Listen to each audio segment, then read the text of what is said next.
Maximize your live webinars with a 3-in-1 strategy for high productivity when you are on a live webinar. So, how do you do this? Number one, have a live webinar on TikTok. Number two, you're having a second device whereby you are documenting a live webinar from Facebook.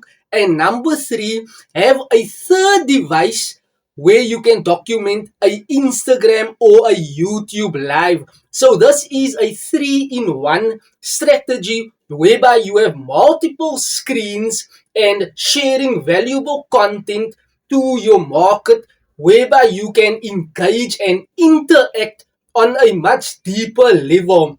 Saves you time and energy on hopping on one platform to the next platform and to the other platform, whereby you can maximize your result output to give your audience the most value, to save time and to leverage your work for the truest maximum output, to see an ROI, to dial the needle closer to you, generating leads, keeping engaged with your audience so that you are nurturing that leads, you are converting that leads into a business for results.